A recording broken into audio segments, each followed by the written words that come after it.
생명의 근원이시고 주가 되시는 우리 아버지 하나님, 만물보다 부패하고 거짓된 우리의 마음을, 그 죄악을 아들의 피로 씻어주시고 성령의 거룩하게 하시는 역사로 말미암아 정결함을 얻고 하나님의 뜻을 순종하도록 인도하시는 은혜를 감사드립니다.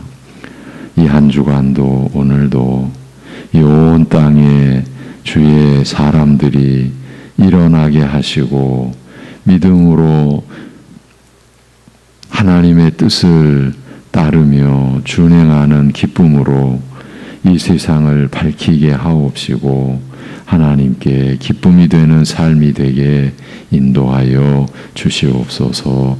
예수님의 이름으로 기도합니다. 아멘. 로마서 4장 25절에서 5장 4절 보시겠습니다. 로마서 4장 25절에서 5장 4절 함께 읽도록 하겠습니다.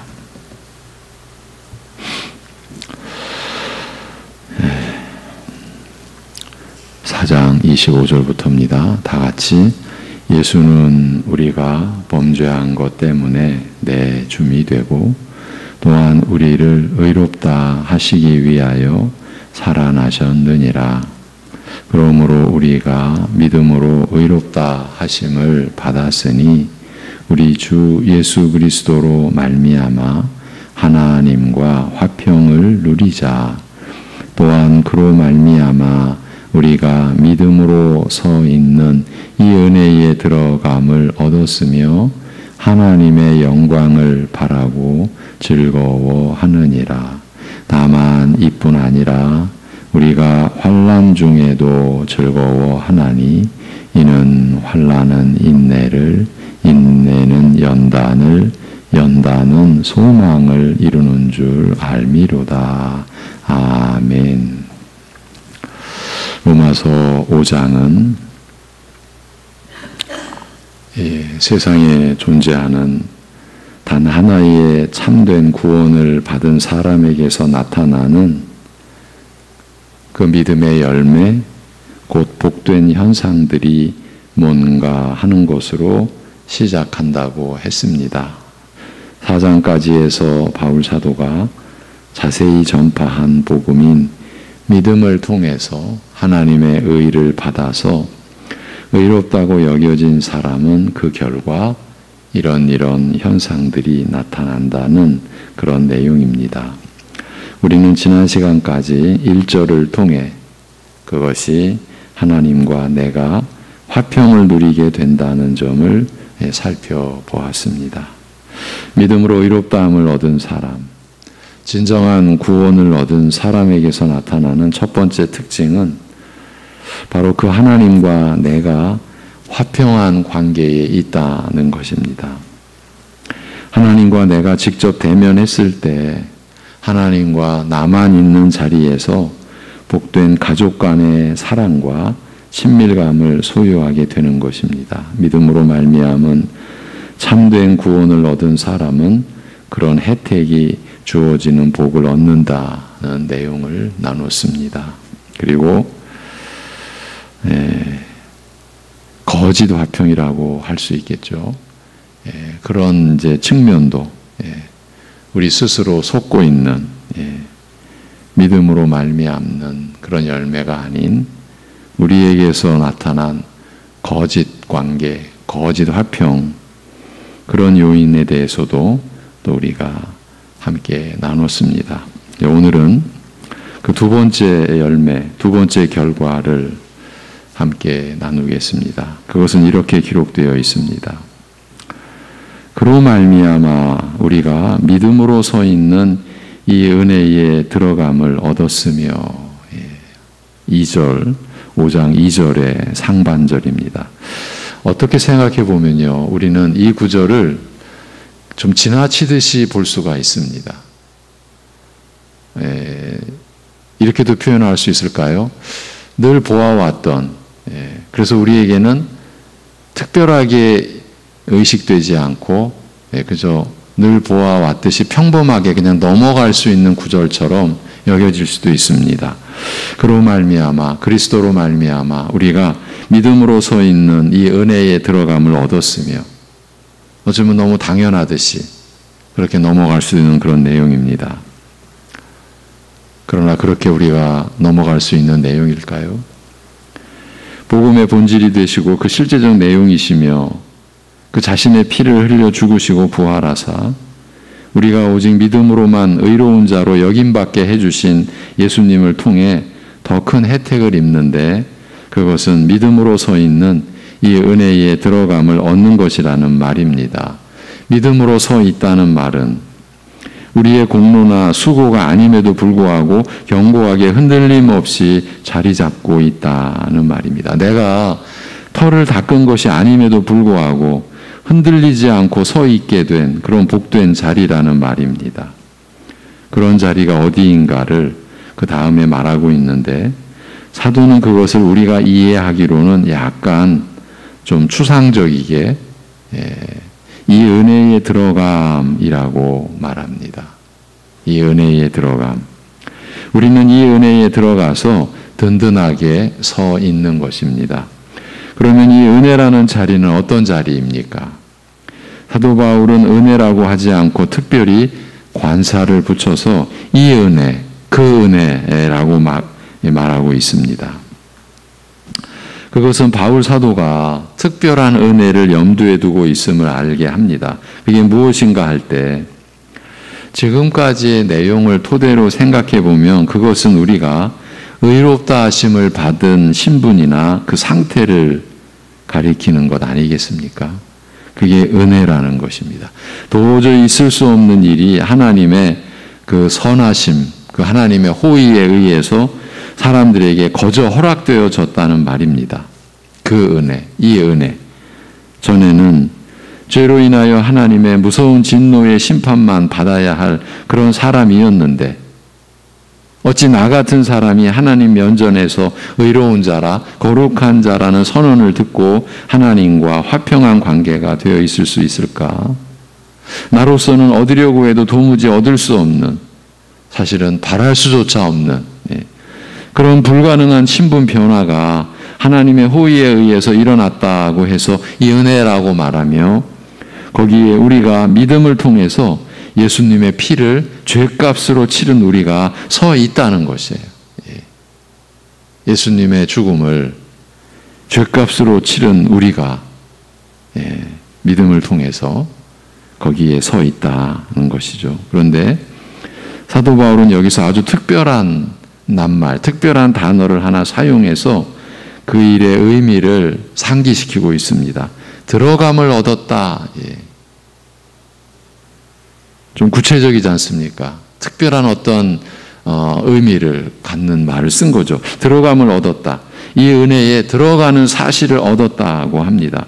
들어감이라는 말은 접근한다, 나아간다, 가까이 한다는 그런 말입니다. 이렇게 접근하며 가까이 나아가는 일이 허락되어졌다는 말입니다. 우리가 이 새벽 예배로 하나님 앞에 나아가죠. 허락되어진 거죠.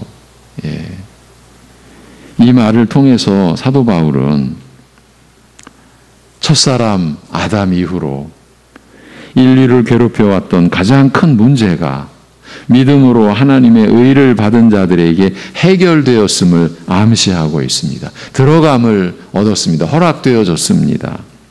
우리가 창세기를 돌이켜 생각해 보면 이 말씀이 의미하는 바가 무엇인지 이해할 수 있습니다. 처음에 하나님께서 하늘과 땅을 창조하시고 온 땅에 식물과 동물을 두시며 맨 나중에 인간을 창조하시고 나서 하시는 말씀이 잘 알고 계시죠? 하나님이 보시기에 심히 좋았더라 였습니다. 심히 좋았더라는 말씀은 단순히 뜻대로 되었다는 것보다, 그렇게 단순한 의미이기보다 피조물들이 하나님의 왕국의 개체들로 살아가는 것에 있어서 거룩하신 하나님의 눈에 전혀 거슬리는 것이 없었다. 거슬리지 않았다는 말이죠. 처음에는 그것들 자체에도 죄가 없었고 그 속에 어둠이나 감추려는 그 어떤 것이 없었습니다. 아우성과 괴로움과 슬픔과 죽음이 없었습니다. 속이는 것도 속는 것도 거짓이나 피 흘림이 없었고 그 마음의 중심을 보시는 하나님께서 보시기에도 그 피조물들은 처음에는 만족스럽게 완전하게 지어졌습니다. 하나님께서 창조하신 세상은 그렇게 되는 것이 목적이었습니다. 그것이 이루어졌고 그래서 그런 상태를 하나님께서는 만족스러워 하셨다. 만족스럽게 여기셨다는 말이었습니다. 그래서 하나님은 사람을 만족스럽게 여기시고 그의 속성을 즐거워하시며 그에게 만물을 섬김과 또 사랑으로 다스릴 수 있는 권세를 허락하셨고 특별한 영을 사람 안에 집어넣으사 다른 동물과는 다른 차원에서 사람과 교제하셨습니다. 그를 지극히 복된 안식을 누리는 에덴 동산에 두시고 어느 때나 스스럼 없이 찾아와 사람의 마음으로부터 우러나오는 예배를 받으시고 기뻐하시며 하늘의 신령한 은혜로 화답하시는 그런 사이였습니다. 에덴에서 사람은 하나님과 함께 하였으며 하나님도 그것을 기뻐하셨습니다. 그러시기 위하여 사람을 만드셨습니다. 하나님과 사람 사이에 영적인 교통이 가능하게 된 것입니다. 창조주와 피조물 사이에서요. 먼지에 불과했던 사람으로서는 감히 생각조차 할 수 없었던 대단한 엄청난 영광이요 은혜를 누리던 자리가 바로 그 에덴 동산이었습니다.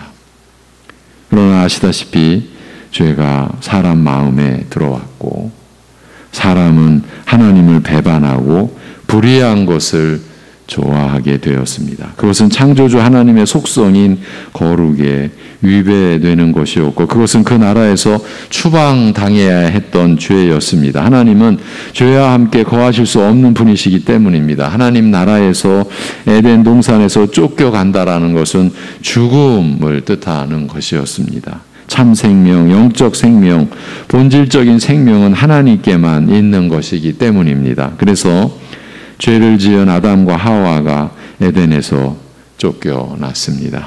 그때의 장면을 기록한 창세기 3장 24절은 이같이 하나님이 그 사람을 쫓아내시고 에덴 동산 동편의 그룹들과 두루 도는 화영검을 두어 생명나무의 길을 지키게 하시니라고 되어 있습니다.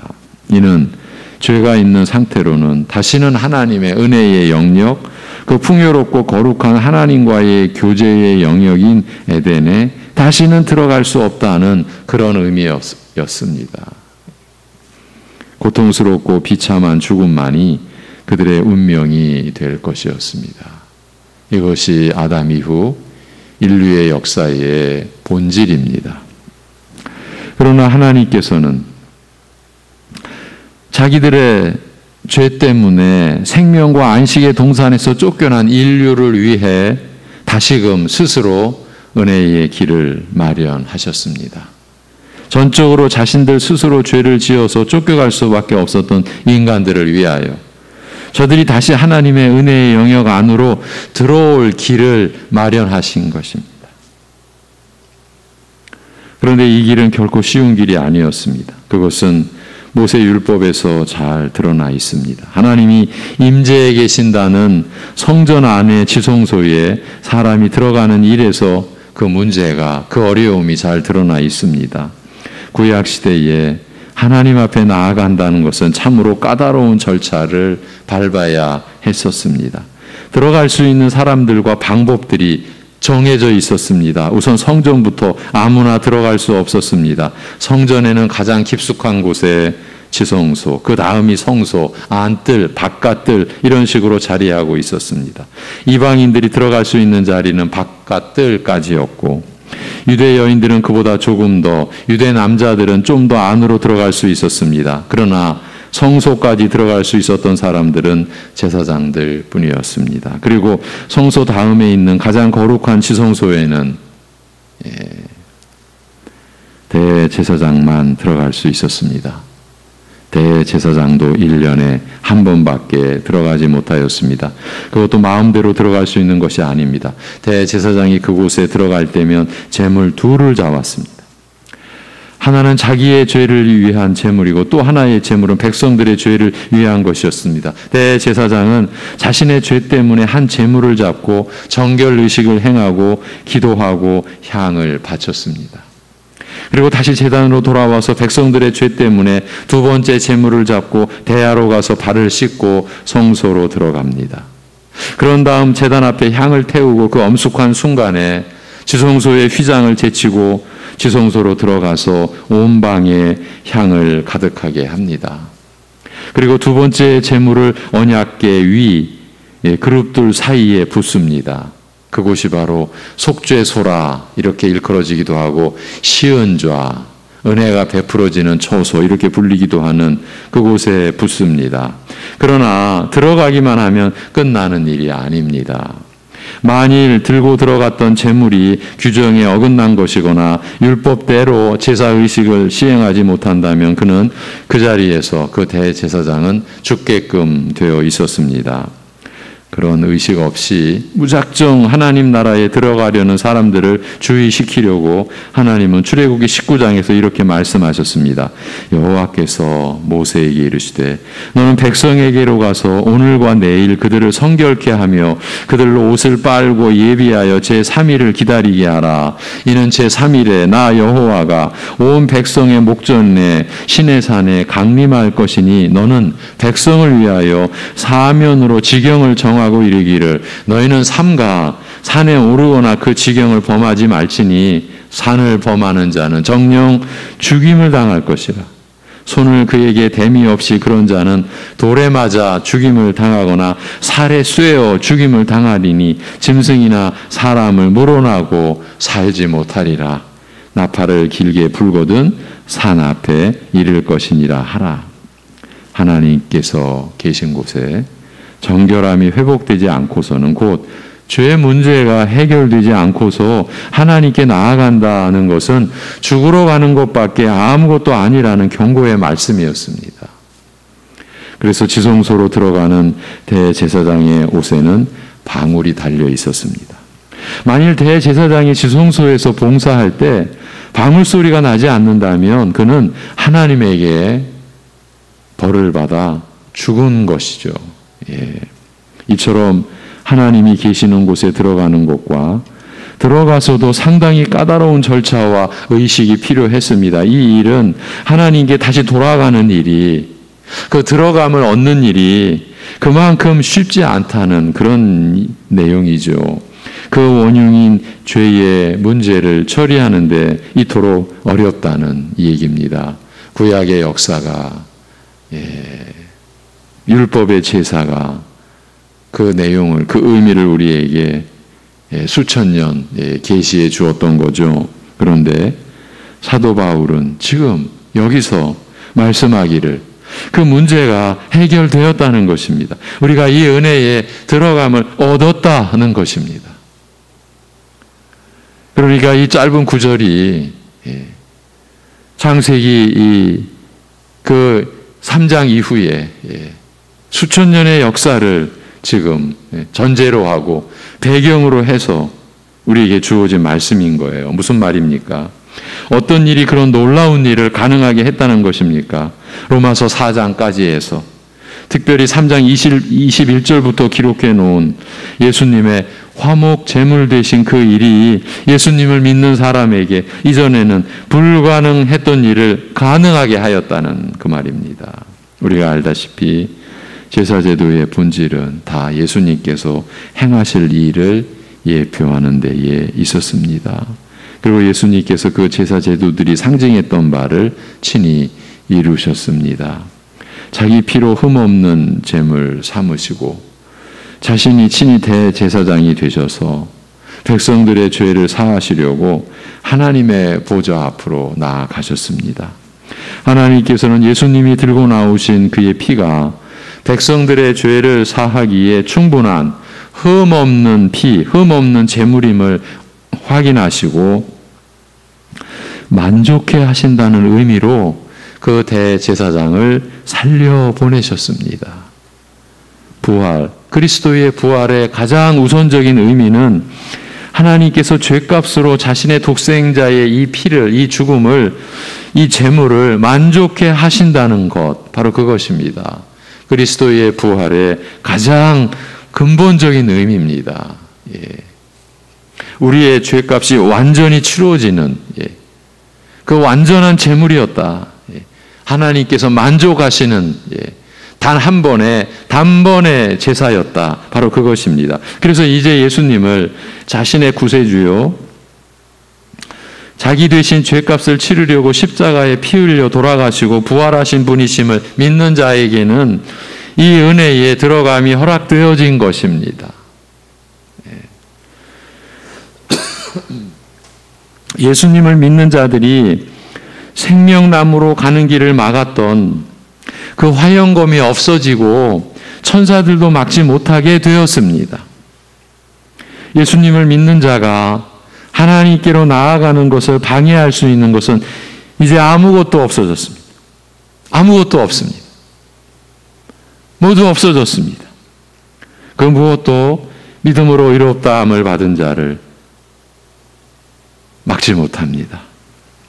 하나님께서 추방의 이유로 삼으셨던 가증스러운 죄가 십자가 위에서 다 해결되었기 때문입니다. 이제 예수님을 믿는 자는 하나님과의 복된 교통의 자리에 옛날 아담이 완전한 상태에서 하나님과 누렸던 생명과 안식의 교제에 믿음으로 심령으로 동참할 수 있게 된 것입니다. 하나님께 완전히 받아들여진 존재가 된 것입니다. 먼지 같은 죄인이 불에 영원토록 타며 고통스러워해야 할 그 죄인이 예수님이 대신 죽으시고 부활하심으로 안식과 생명을 누리며 하나님과 신령한 교통을 누릴 은혜를 다시 찾게 된 것입니다. 감히 쳐다볼 수도 없었던 하늘나라 왕궁에 거하신 하나님 아버지를 알현할 기회를 얻게 된 것입니다. 그것이 그 은혜의 자리에 들어감을 얻었다. 바울이 이렇게 진술한 것이에요. 그 내용입니다.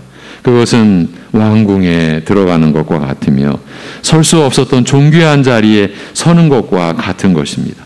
사람이 가히 이룰 수 없는 높은 자리에 이르는 것과 같으며 바울이 경험했던 3층 천에 오른 것과 같은 것입니다. 하나님과의 화평함을 누리는 관계, 오직 그를 믿음으로 은혜로 서 있는 이 자리에 들어감을 얻은 그 내용이 이런 의미인 것입니다. 여러분, 하나님께 온전히 받아들여진 존재가 된 거예요. 하나님의 그 보좌 앞에 때를 따라 도우시는, 그리고 우리로 하여금 긍휼하심을 입게 하는 그 은혜의 보좌 앞에 이제 그리스도를 믿는 자가 나아가는 것에 있어서 가로막는 그 무엇도 이제 없는 거예요. 그 어떤 것도 없는 거예요. 하나님께 온전히 받아들여진 존재가 된 거예요. 예. 나중에는 실제적으로 도달할 것이나 지금은 심령으로 이제 나아가는 거죠. 이제 예수 그리스도께서 다시 오시는 그 남은 약속이 이루어졌을 때, 그때는 이 모든 관계가 실제적으로 이제 우리에게 성취되고 도달할 것이나 지금은 심령으로 나아가는 거죠. 지금은 그 신분만 보장된 상태로 믿음으로 그 자리에 서 있는 거죠. 이것이 여러분의 영적인 처지입니다. 여러분에게 은혜가 임한 그 결과입니다. 그러면 이제 우리 자신에게 이러한 질문이 자연스럽게 주어지고 떠올리는 거죠. 그 은혜를 우리가 어떻게 누리고 있습니까? 그 은혜를 우리가 얼마나 누리고 있습니까? 제가 참 여러 번 예를 드렸었죠. 저도 잊을 수 없는 기억이기에 우리가 믿음으로 의롭다함을 받았습니다. 하나님과의 화평을 누리는 그런 사이가 되었습니다. 아멘 아멘 하던 분들이 우리가 하나님께 온전히 받아들여진 자가 되었습니다. 그랬을 때 반응을 못했다. 아무도 아멘 소리가 안 나왔다. 제가 이제 다른 교회에 가서 이 직분자 수련회에 가서 신앙 고백을 우리 서로 나누는 그런 시간이었습니다. 우리가 그리스도로 말미암아 죄사함을 받은 줄로 믿습니다. 아멘. 믿음으로만이 오직 행위가 아닌 믿음으로만이 의롭다함을 받은 줄로 믿습니다. 아멘. 하나님과 화평함을 누리는 관계가 된 줄로 믿습니다. 우리가 하나님 앞에 온전히 받아들여진 존재가 된 줄로 믿습니다. 그런데 온전히 받아들여졌다라고 하는 고백에서 그 직분자들이 멈칫한 거예요. 담임 목사도 놀랬고, 저도 왜 이렇게 잠잠하지? 온전히 받아들여졌다. 그 이전에 화평함도 의롭다함도 다 아멘 아멘 했는데 그 내용에서, 그 믿음의 내용에서 뭔가 우리에게 연약함이 있는 거죠. 하나님께 온전히 내가 받아들여졌다. 어떻게 우리가 받아들여집니까? 오늘 우리가 또 우리의 믿음의 이 내용을 확인해 왔지 않습니까? 그런데 온전히 받아들여짐에 있어서 뭔가 부족한 겁니다. 그러면 그 순간 누구를 바라봤기 때문입니까? 그리스도를 바라본 겁니까? 자기 자신을 바라본 겁니까? 자기 자신을 바라본 거죠. 사실 우리가 예배드리는 이 자리가 허락되어진 것도 우리로서는 무슨 재간으로 우리가 하나님 앞에 담대하게 나아갑니까? 오직 우리 주 예수 그리스도의 이름으로, 그 은혜로죠. 성령께서 그 은혜를 우리에게 지금도 나타내 주시고 증거해 주시는 그 은혜죠. 여러분, 예수 그리스도의 그 이름을 우리가 제치고서 예수 그리스도를 떠나서 예수 그리스도를 바라보지 않고서 곧 성령께서 내 안에 계시지 아니하신다면 우리는 그 순간 끝입니다. 아무것도 아닙니다. 아무것도 아닌 건 아니죠. 우리는 그 결과를 이미 앞에서 보아왔죠. 지금은 우리가 그 신분이 보장된 상태로 믿음으로 그 은혜의 자리에 서 있습니다. 이제는 믿음으로 말미암아 의롭다함을 얻은 결과로 예수 그리스도를 통해서 우리가 서 있는 이 은혜에 들어가게 된 것입니다. 그래서 사도 바울이 들어감을 얻었다라는 특별한 말을 쓴 겁니다. 오직 예수 그리스도로 말미암아 하나님과 화평함을 누리고 오직 예수 그리스도를 통해서 우리가 서 있는 이 은혜에 들어감을 얻은 자가 여러분입니다. 오늘도 긍휼하심을 얻고 때를 따라 돕는 은혜를 우리가 받기 위해 은혜의 보좌 앞에 담대히 나아감을 누리는 이 한 주간 오늘의 여러분의 삶이 되시기를 기원합니다. 기도하겠습니다. 하나님 아버지,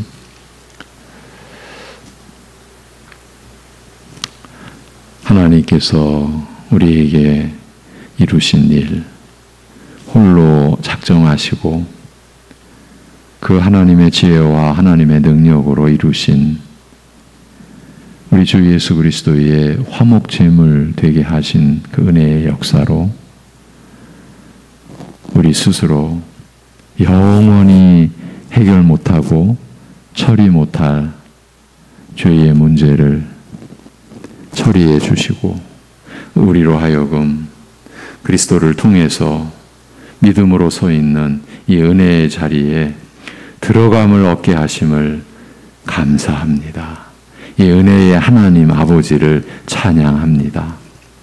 우리가 어떠한 상황에서도 우리가 이 은혜 안에, 이 은혜의 자리에 들어감을 얻은 신분으로 우리가 있음을 기억하고 어떤 상황에서도 낙심하지 아니하고 주님을 바라보고 주님께 우리의 모든 것을 내어 맡기며 그리하여 우리를 통해 하나님의 뜻이 이루어지고 하나님의 나라가 세워져 가며 하나님께서 존귀 여김받는 역사가 우리의 삶의 목적이 되고 우리의 살아가는 내용이 되는 그러한 믿음의 삶을 누리게 하여 주옵소서. 아버지 하나님, 우리가 하나님과 교통하는, 우리가 새 생명을 지니고 영생을 지닌 자로 하나님과 신령한 사귐과 교제와 교통을 하면서 우리가 살아가는 이 한 주간 오늘 하루 그 교통함의 경험이 우리 성도들의 삶의 실제가 되고 하나님을 누리는, 하나님을 경험하는 기쁨과 그리고 그 교제의 즐거움이 육신의 어려움이나 이 삶의 여러 가지 고난과 환난을 넉넉히 이겨내는 믿음의 힘이 되고 믿음의 위로를 받고 또 소망으로 충만함을 누려갈 수 있게 하여 주시옵소서. 이 모든 것을 주님께 의탁하옵고 감사드리며 우리 주 예수 그리스도의 이름으로 기도하옵나이다. 아멘.